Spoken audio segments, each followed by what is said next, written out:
पता नहीं है कि मैं जहां बारात लेके जा रहा हूं वो घर कौन सा है। क्या वही घर है जहां पे वो लेटर देने के लिए आया था? और उस घर में वो पहुंचा है बारात लेकर के, तो दूल्हे मियाँ को याद ही नहीं है कि ये घर में मैं पहले आकर के इस घर की लड़की के साथ में मेरी सेटिंग चल चुकी है, मैं लेटर दे चुका हूं। लेकिन यहाँ पे फराज को दुआ के वालिद ने देखा था, क्या आंख बंद कर लिया था कि वो दो लड़के कौन हैं। और जब अपने बेटी का रिश्ता तय करने गए थे तो वहां सामने फराज बैठा है, तो उनको समझ में नहीं आया कि ये लड़का कौन है, और फराज को भी समझ में नहीं आया कि ये दुआ का बाप है। कैसी बात कर रहे हैं, कैसा ड्रामा लिख रहे हैं, मतलब कुछ भी लिख रहे हैं। तो फिर ठीक है, वो कहता है कि अपने मैनेजर को कि भाई दुआ तो ठीक है ना, तो बोला हाँ मैंने आदमी लगा रखे है। तो आदमी लगा रखा तो फिर वो लड़की कोठे में कैसे पहुंच गई? तो इसके लोग क्या मतलब वहां पे चनाचूर बेच रहे हैं? तो समझ में नहीं आ रहा है कि भाई जब आदमी लगा रखा है, अब हो सकता है आगे वाले एपिसोड में उसको मारेगा, बोलेगा कि तूने तो बोला था आदमी लगा रखे, तो फिर झूठ क्यों बोला मैनेजर ने, जबरदस्ती का ट्विस्ट डालने के लिए। तो दोस्तों इस तरह की मेजर मिस्टेक्स है इस ड्रामे में।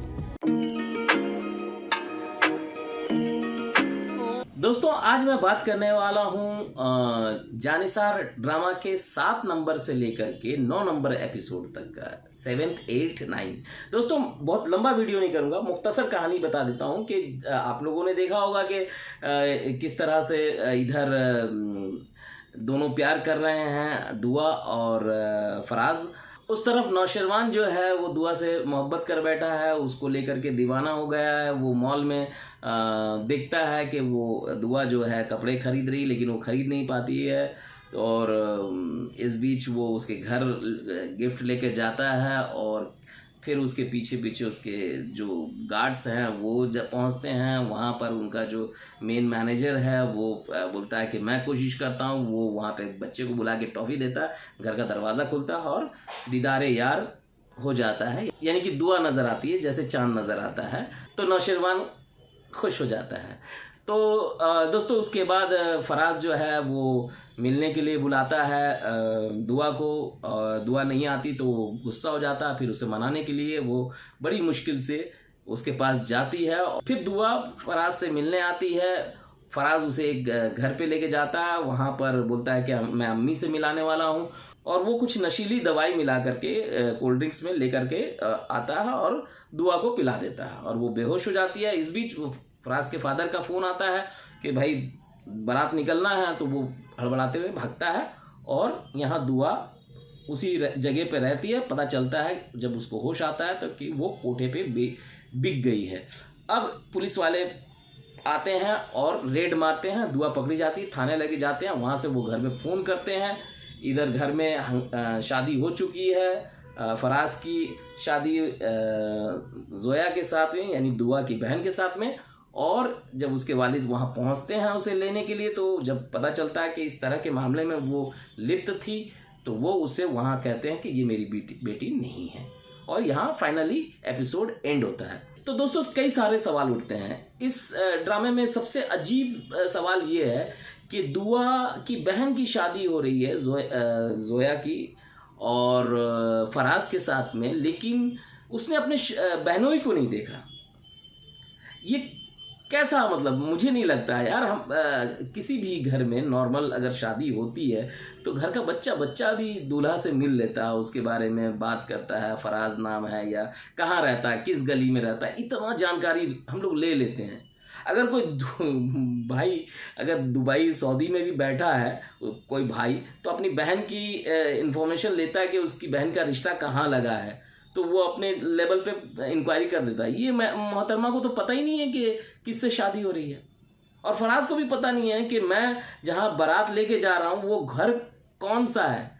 क्या वही घर है जहाँ पे वो लेटर देने के लिए आया था अपने दोस्त के साथ, जहाँ पे उसके बाप ने उसे पकड़ करके भगाया था।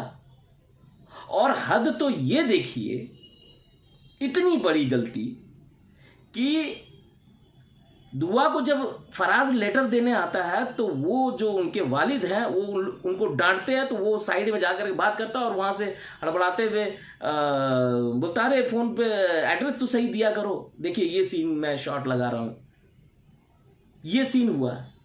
लेकिन यहाँ पे फराज को दुआ के वालिद ने देखा था, क्या आंख बंद कर लिया था कि वो दो लड़के कौन हैं?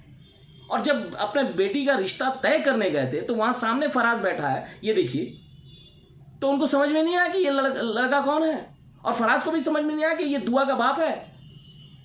कैसी बात कर रहे हैं यहाँ? कैसा ड्रामा लिख रहे हैं, मतलब कुछ भी लिख रहे हैं।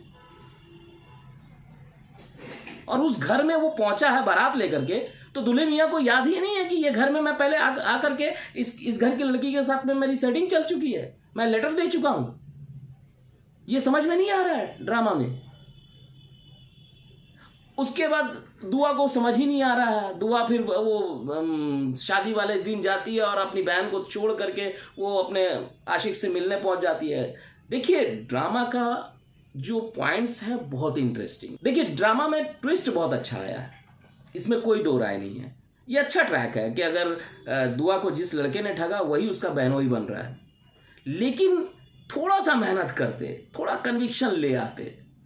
अगर जो घटना शादी वाले दिन घटी है कि शादी वाले दिन वो कोठे पे लेकर जा करके दुआ को बेच देता है, यही काम वो थोड़े दिन पहले कर देता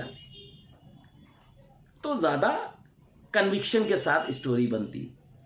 थोड़ी मेहनत करने की ज़रूरत थी, स्टोरी में कोई दिक्कत नहीं है, लेकिन ये जो छोटे छोटे पॉइंट्स हैं ये ड्रामा को ख़राब कर रहे हैं। उधर भाई साहब शिकार खेलने गए हैं नौशरवान, वहां पर उनके दुश्मन दो आते हैं गन लेकर के और एक ही गोली चलाते हैं, और वो गोली लगती है उसके कांधे पे नौशरवान के, और वो लोग भाग जाते हैं। एक गोली मतलब AK-47 वगैरह ले करके इनके लोग खड़े हैं और कोई गोलियां नहीं चलती हैं, बस वो एक गोली फायर करके भाग जाता है बंदा।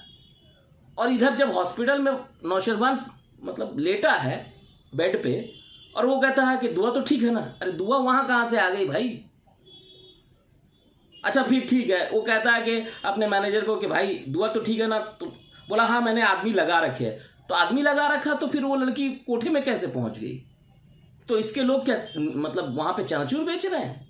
तो समझ में नहीं आ रहा है कि भाई जब आदमी लगा रखा है, अब हो सकता है आगे वाले एपिसोड में उसको मारेगा, बोलेगा कि तूने तो बोला था आदमी लगा रखे, तो फिर झूठ क्यों बोला मैनेजर ने? जबरदस्ती का ट्विस्ट लाने के लिए। तो दोस्तों इस तरह की मेजर मिस्टेक्स है इस ड्रामे में, जो जबरदस्ती का सीन क्रिएट करने के लिए आंख मूंद के। देखिए एक कहावत है हमारे यहाँ कि बिल्ली जब दूध पीती है ना तो आंख बंद करके दूध पीती है और सोचती है कि जमाना नहीं देख रहा है।